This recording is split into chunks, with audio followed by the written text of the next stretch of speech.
ಬಂಧುಗಳೇ ನಮಸ್ಕಾರ. ಈ ಒಂದು ತೋಟ, ತೆಂಗಿನ ತೋಟದಲ್ಲಿ, ಈಗ ತೆಂಗಿನ ತೋಟವೂ ಹೌದು, ಬಾಳೆಯ ನೋಡಿ ಬಾಳೆಯ ತೋಟವೂ ಹೌದು, ಅಡಿಕೆಯ ತೋಟವೂ ಹೌದು, ಅಡಿಕೆ ಮತ್ತು ಕಾಫಿಯ ತೋಟವೂ ಹೌದು, ಏಲಕ್ಕಿಯ ತೋಟವೂ ಹೌದು. ಇವುಗಳೆಲ್ಲ ಮಾತಾಡ್ತವೆ, ನನ್ನ ಜೊತೆ ಮಾತಾಡ್ತವೆ. ನೋಡಿ, ಇದು ಗಿಡ ನನಗೇನು ತೊಂದರೆ ಆಗಿಲ್ಲ ಅಂತ ಹೇಳುತ್ತೆ. ಅದೇ ಮೊದಲು ತೋರಿಸಿದ ಗಿಡ, ಒಂದಷ್ಟು ಕೀಟಗಳು ನನ್ನನ್ನು ತಿಂದಿದ್ದಾವೆ ಅಂತ ಹೇಳುತ್ತೆ. ನೋಡಿ, ಬೆಳೀತಾ ಇರುವಂತಹ ಕಾಫಿ ಗಿಡಗಳು ನೋಡಿ, ಸ್ವಲ್ಪ ಕಪ್ಪಾಗಿದೆ.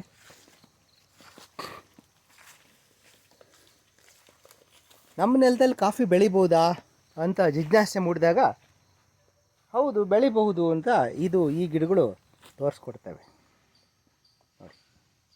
ಹಾಗೆ ಏಲಕ್ಕಿ ಕೂಡ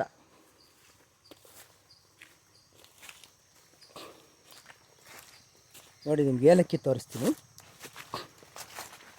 ನೋಡಿ. ಏಲಕ್ಕಿ ಕೂಡ ನಮ್ಮ ತೋಟದಲ್ಲಿ ಯಾಕಪ್ಪ ಬಂದಿದ್ದೀನಿ ನೀನು? ಏನಪ್ಪ, ನಮ್ಮ ತೋಟಕ್ಕೆ ಯಾಕೆ ಬಂದಿದ್ದೀಯಾ? ಹೌದಾ? ಇದು ಬೆಳೆ ಬೆಳೀತಾ ಇದ್ದೀನಿ. ಯಾವ ಬೆಳೆ ಬೆಳೀತಾ ಇದ್ದೀನಿ? ನಿಂದ್ರೆ ಬೆಳಕೋ. ಇದು ಯಾವ ಜಮೀನೇ ಬೆಳ್ಕೊಳಪ್ಪ? ಹೌದು, ಇದು ಯಾರ ಜಮೀನಪ್ಪ? ನಮ್ಮ ಜಮೀನು ಇದು. ಹೌದಾ? ಯಾವ ತರ ಬಂತು ರಮೇಶ್ ನಿಮ್ಗೆ ಈ ಜಮೀನು? ನೀನು ಇದು ನಾವು ಮನೆಯವ್ರು ಕೇಳಿ. ಅಲ್ಲಲ್ಲ, ಈ ಜಮೀನು ಯಾವ ತರ ಬಂತು? ಕೇಳ್ಕೋ, ಯಜಮಾನ್ರು ಕೇಳಯ್ಯ ಬಂದು. ಅದೇನ್ ಹೇಳ್ತಾ ಇರೋದು. ನನ್ನ ಜಮೀನು. ಆಯ್ತು, ಇದು ಯಾವ ತರ ಬಂತಪ್ಪ ನಿಮ್ಗೆ? ಅದನ್ನ ಕೇಳು, ಯಜಮಾನ್ರು ಕೇಳು. ಯಾವ ತರ ಬಂತು ನಿಮ್ಗೆ? ಕೇಳಿ ಕೇಳಪ್ಪ. ಅಲ್ಲಪ್ಪ, ಈ ಜಮೀನು ನಿಮ್ಗೆ ಯಾವ ತರ ಬಂತು? ನಾನು ಕೇಳ್ತಿರೋದು ಯಾವ ತರ ಬಂತಪ್ಪ? ಈ ಕರೆಸ್ತೀನಿ, ಅಣ್ಣ ಕರೆಸ್ತೀನಿ. ಯಾರನ್ನಾರ ಕರ್ಸು ನೀನು. ಈ ಜಮೀನು ಯಾವ ತರ ಬಂತು ರಾಜ? ಯಾವ ತರ ಬಂತು? ನೀನು ಕೇಳೋದನ್ನ ಅದನ್ನೇ ಕೇಳ್ತಾ ಇರೋದು. ಹೆಂಗ್ ಬಂದಿತ್ತು ಕೇಳಯ್ಯ ಅದನ್ನ. ಸರಿ, ನಾನ್ ನಿನಗೆ ಕೇಳ್ತಾ ಇರೋದು, ನಿನಗೆ ಕೇಳ್ತಾ ಇರೋದು. ಅಳತೆ ಮಾಡಿಸಿದೀನಿ, ಅಲ್ಲಿಗೆ ಬಂದೈತೆ. ನಮ್ಮ ಅಪ್ಪ ಸರಿಯಪ್ಪ, ನಾನ್ ಕೇಳ್ತಾ ಇರೋದು ನಿನಗ್ ಬಂದಿರೋ ಜಮೀನು ಎಲ್ಲಿಂದ ಬಂತು? ಅಪ್ಪನಿಂದ ಬಂದೈತೆ. ಅವ್ರಿಗೆ ಹೆಂಗ್ ಬಂತು? ಕೇಳವ್ರನ್ನ. ಅದೇ ಅದು ಪಾಲು ಪಾರಿಕತ್ ಮೂಲಕ ಬಂತು. ಅದು ಕೇಳೋ, ಅದನ್ನೇ ಕೇಳಪ್ಪ ಹೇಳ್ತಾ ಇರೋದು. ಪಾಲ್ ಜಗಳ ಮಾಡಕ್ ಬರ್ಬೇಡ. ನಾನು ಜಗಳ ಮಾಡ್ತಾ ಇದ್ದೀನಿ. ಮತ್ತೆ ನೀನು ನಾನೆಲ್ಲಿ ಜಗಳ ಮಾಡ್ತೀನಿ? ಬಂದು ನನಗೆ ಹೇಳಕ್ ಬತ್ತಿಯಲ್ಲಪ್ಪ ನೀನು. ಅಲ್ಲಪ್ಪ, ನಿನ್ ಜಮೀನು ಅಂತ ಏನ್ ಸಾಧನೆ ಮಾಡ್ತಾ ಇದೀಯ ನೀನು? ಮಾಡ್ತಾ ಇದೀಯಾ? ನಾನ್ ಬೆಳಿತಾ ಇದ್ದೀನಿ, ಬೆಳಿತಾ ಇದ್ದೀನಿ. ಮನುಷ್ಯ ಬೆಳೆ ಬೆಳ್ಕೊಂಡು ತಿನ್ನೋದಷ್ಟೇ ಅವ್ನ್ ಡ್ಯೂಟಿ. ಜಮೀನ ತಿನ್ಬಹುದು. ಹಂಗಲ್ಲ, ತನ್ನ ಸ್ವಯಾರ್ಜಿತ ಜಮೀನು ಅಂದ್ರೆ ನಮ್ಮ ಪಿತ್ರಾರ್ಜಿತ ಜಮೀನು. ಕ್ಷಮಿಸು, ಪಿತ್ರಾರ್ಜಿತ ಜಮೀನು. ಯಾವ್ದು ದಾಖಲಾತಿಯಪ್ಪ? ಜಮೀನು ಪಾಣಿ. ಹೌದಪ್ಪ, ಪಾರಿಕತ್ ಮೂಲಕ ಈ ಜಮೀನು ನಮಗ್ ಬಂದಿದೆ. ಅದನ್ನ ತಿಲ್ಲು ಮುಲ್ಲು ಮಾಡಿದೀನಿ, ಏನೇನು ಮಾಡಿದ್ರೆ ಅದು ನಡೆಯಲ್ಲ ಕಣಪ್ಪ ರಾಜ. ನಡೆಯಲ್ಲ. ಅದು ನಡೆಯಲ್ಲ ರಮೇಶ್. ನೋಡಪ್ಪ, ನ್ಯಾಯವಾಗಿ ಬದುಕು, ನ್ಯಾಯವಾಗಿ ಧರ್ಮವಾಗಿ ಬದುಕಬೇಕು. ಮತ್ತೇನಿದು ದೌರ್ಜನ್ಯ? ಏನಿದು ಅಂದ್ರೆ ಪಾಲಕ್ ಬಂದಿರೋದು ಜಮೀನಿಗೆ ಬಂದು ನಿಂತಿರೋದು. ಸರಿಯಪ್ಪ, ಆಯ್ತಪ್ಪ, ಆಯ್ತು. ಈಗ ಶಿವನಂಜಪ್ಪನ ಹೆಸರಲ್ಲೇ ಇದೆ ಜಮೀನು ಇದು. ಆದ್ರೆ ಪಾಲಿಗೆ ಬಂದಿರೋ ಜಮೀನಲ್ಲಿ ಬಂದು ಈ ತರ ದೌರ್ಜನ್ಯ ಮಾಡೋದು ಹೆಂಗೆ? ನಮ್ಮಪ್ಪನ ಮಗಲ್ಲ ನೀನು. ಯಾರು? ನಾನು ನಮ್ಮಪ್ಪ ಒಬ್ಬನೇ ಮಗ. ನಂಜೇಗೌಡ್ರು ಮೊಮ್ಮಗ ತಾನೆ ನೀನು? ನಂಜೇಗೌಡ್ರು ಮೊಮ್ಮಗ ಅಂತಂದ್ರೆ ನೀನು ಅಲ್ಲಿ ಕೇಳ್ಕೊ ಹೋಗು. ಎಲ್ಲಿ ಕೇಳಬೇಕು? ನಂಜೇಗೌಡ್ರನ್ನ ಕೇಳಲ್ಲ. ಕೇಳು. ಅದಕ್ಕೆಪ್ಪ ಸ್ವಲ್ಪ ತಿಳುವಳಿಕೆ ಬೆಳೆಸ್ಕೊ. ನೋಡಿ, ನೀನು ಬೆಂಗಳೂರಲ್ಲಿ ಇದ್ದವನು. MLA ಕ್ಯಾಂಡಿಡೇಟ್ ಸಾಮಾನ್ಯ ಮನುಷ್ಯ ಕಣ, ಸಾಮಾನ್ಯ ಮನುಷ್ಯ. ಅದರಿಂದ ದಯವಿಟ್ಟು ನೀನು ಏನ್ ಮಾಡ್ಬೇಕು ಅಂದ್ರೆ, ನಾನು ಹೇಳ್ದಂಗೆ ಕೇಳ್ಬೇಕು ಅಂತ ಹೇಳ್ತಾ ಇಲ್ಲ.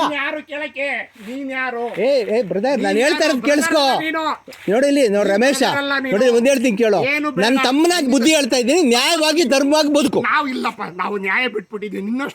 ಮಾಡ್ಬೇಡ ಕಣಪ್ಪ, ಒಳ್ಳೆ ಧರ್ಮ ಇಲ್ಲ, ಹಂಗ್ ಮಾಡ್ಬಾರ್ದು. ಇಲ್ಲ, ಕೆಟ್ಟದಾಗೋದು ಒಳ್ಳೇದಾಗ ಪ್ರಶ್ನೆ ನೋಡಯ್ಯ. ನಾನು ಕೆಟ್ಟದಾಗೋದು ಒಳ್ಳೇದಾಗೋದು ಮಾತಲ್ಲ. ಒಳ್ಳೆತನ ನಿನ್ನಲ್ಲಿ ಇಲ್ವೇ ಇಲ್ಲ. ನೋಡು, ನೀನ್ ದೌರ್ಜನ್ಯ ಮಾಡ್ತಾ ಇರೋದು ನೀನು. ಇದು ನೋಡಪ್ಪ, ಇವೆರಡು ಜಮೀನು ಒಟ್ಟಿಗೆ ನಂಜೇಗೌಡರಿಂದ ಬಂದಿರುವಂತದ್ದು. ಯಾವ್ದನ್ನ ಪಾಲ್ ಪಾರಿಕತ್ ಇಲ್ವೇನೆಯ? ಸರಿಯಪ್ಪ, ಒಂದ್ ನಿಮಿಷ. ನಿಮ್ ತಂದೆ ಹೆಸರಿಗೆ ಖಾತೆ ಮಾಡ್ಸಿದ್ಯಲ್ಲ, ಯಾವ ಮೂಲಕ ಖಾತೆ ಮಾಡ್ಸಿದ್ಯಾ? ಅದು ಪಾಲ್ ಪಾರಿಕತ್ ಮೂಲಕನೇ ಖಾತೆ ಮಾಡ್ಸಿರೋದು. ಅದನ್ನೆಲ್ಲ ಕೇಳಿ ಎಸಿ ಕೋರ್ಟ್ಗೆ ಹಾಕಿದ್ದೀನಿ. ಎಸಿ ಕೋರ್ಟ್ಗೆ ಹಾಕಿದ್ದೀನಿ ರಜಾ. ಎಲ್ಲಿಗೆ? ಇದು ನಾನು ಅರ್ಜಿತ ಮಾಡ್ಕೊಂಡ್ ಬಂದಿರೋದು. ಲಕ್ಷ್ಮೀ ದೇವಮ್ಮ ಸ್ವಯಾರ್ಜಿತ ಮಾಡ್ಕೊಂಡ್ ಬಂದಿರೋದಲ್ವಾ? ತಗೊಂಡ್ ಬಾ. ಎಲ್ಲಿಂದ ತರ್ಲಿ?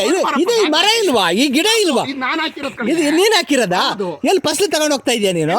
ಫಸಲು ನಾನೇ ತಿಂತ ಇದ್ದೀನಲ್ಲ. ತಂತಾ ಇರೋದು. ಹೌದಾ? ಇಲ್ಲಿವರೆಗೂ ಫಸಲ್ ನಾನೇ ಹೌದಾ? ಹೌದು ಕಣಪ್ಪ. ಮತ್ತೆ ನಾನೇನ್ ಮಾಡ್ತಾ ಇದ್ದೀನಿ ಇಲ್ಲಿ? ನೀನೇನ್ ಮಾಡ್ತೀಯ ಗೊತ್ತಿಲ್ಲ. ಯಾರು ಇಲ್ಲ, ನೋಡಿ, ಕಳ್ಳ ನೀನು. ಇಷ್ಟು ದಡ್ಡತನವಾಗಿ ನೀನು ನೋಡಿಲಿ, ಇಷ್ಟು ದೌರ್ಜನ್ಯವಾಗಿ ವರ್ತಿಸಬಾರ್ದು ರಮೇಶ್. ಇಷ್ಟು ದೌರ್ಜನ್ಯವಾಗಿ ವರ್ತಿಸಬಾರ್ದು. ಈಗ ಇದು ತಪ್ಪು ರಮೇಶ್. ನಾನ್ ನಿನ್ ಜೊತೆ ವಾದ ಮಾಡಕ್ ಸಿದ್ಧವಾಗಿಲ್ಲ. ಈಗ AC ಕೋರ್ಟ್ ಅಲ್ಲಿ ವಿಚಾರ ಇದೆ. ಕೋರ್ಟ್ ಆದ್ಮೇಲೆ ಮುಗಿಸೋಣ. ತಗೊಂಡ್ ಬರಪ್ಪ. ಅಲ್ಲಿ ತಂದು ನೀನು ಯಾರ ಮೂಲಕ ಸರಿ ರಾಜ. ಈಗ ಈ ಜಮೀನ್ಗೆ ಇಂಜೆಕ್ಷನ್ ಆರ್ಡರ್ ಕೂಡ ಮಾಡಿದೀವಿ ಅಲ್ವಾ? ಮಾಡಿದೆ. ಆಯ್ತು. ಇಂಜೆಕ್ಷನ್ ಆರ್ಡರ್ ಅರ್ಥ ಏನು? ಯಥಾಸ್ಥಿತಿ ಕಾಪಾಡು ಅಂತ. ವಾಟ್ಸಪ್ ಕಳ್ಸ್ಕೊಡ್ತೀನಿ. ಇರ್ಲಿ ಬಂಧುಗಳೇ, ನೋಡಿ ಹೀಗೆ ನೋಡಿ. ಮತ್ತಿಲ್ಲಿ ಒಂದಷ್ಟು ಏಲಕ್ಕಿಗಳನ್ನ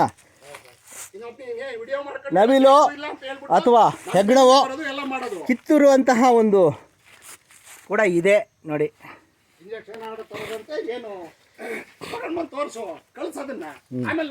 ಈಗಾಗಲೇ ಫಸಲು ಬಂದಿದೆ ನೋಡಿ. ಈಗ ಮೊದಲನೇ ಫಸಲು. ಕಾನೂನು ಬೇರೆ ಕಾನೂನಿಲ್ಲ. ಕಾನೂನು ಚೌಕಟ್ಟು ನನ್ನ ಪ್ರಾಪರ್ಟಿ ಅಂತಾನೆ. ಬಂಡ ನೋಡಿ, ಬಂಡ ಕಣ ನೀನು ಬಂಡ ನೀನು ಒಳ್ಳೆತನ ಅಂತ ಯಾರು ಪ್ರಪಂಚದಲ್ಲಿ ಗೊತ್ತೇ ಇಲ್ಲ. ಸಂಸಾರ ಕಟ್ಟಿಕೊಂಡಿಲ್ಲ ಬಂಡ ಅಂತ. ಪರವಾಗಿಲ್ಲ, ಇಲ್ಲೂ ಕೂಡ ಸಮೃದ್ಧವಾಗಿ ಬೆಳೆಯುವಂತಹ ಬೆಳೆ ಇದು ಏಲಕ್ಕಿ.